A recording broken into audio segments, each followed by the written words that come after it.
So ARFID, which was also known as avoidant restrictive food intake disorder, it used to be known as selective eating disorder.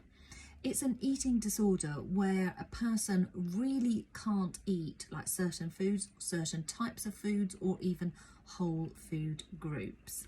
Some of the symptoms are being perhaps what you might think is overly picky with your food, but this disorder is so much more than that. So it could be that you have one or more of the following of, a real fear, anxiety of choking, vomiting, so there are going to be consequences with food.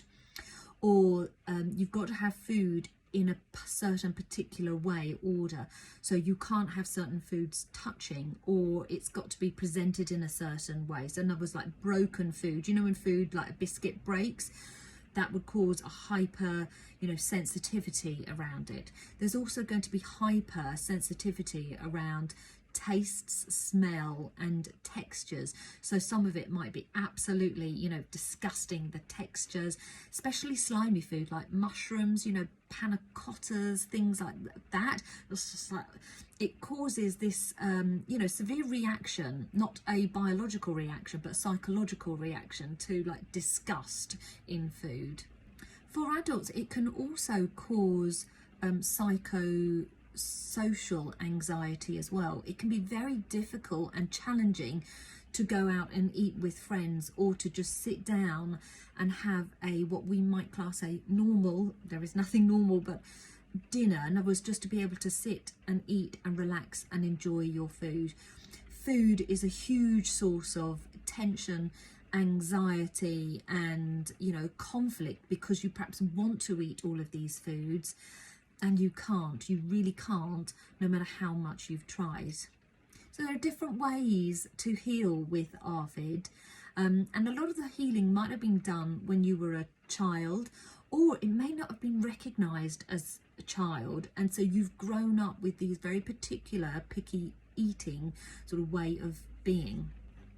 But what I do is I help people using hypnotherapy and psychotherapy tools to help with ARFID. So hypnotherapy really helps to relax this conscious part of our brain, and then it allows us to be open to suggestions for the unconscious brain. So it means we can perhaps desensitize to some of our particular foods. It's also really helpful to have the hypnotherapy and the psychotherapy on looking at what has caused or contributes to your way of eating. So it could have been a biological response as a child, but as an adult there could have been like traumas growing up associated with this, with food.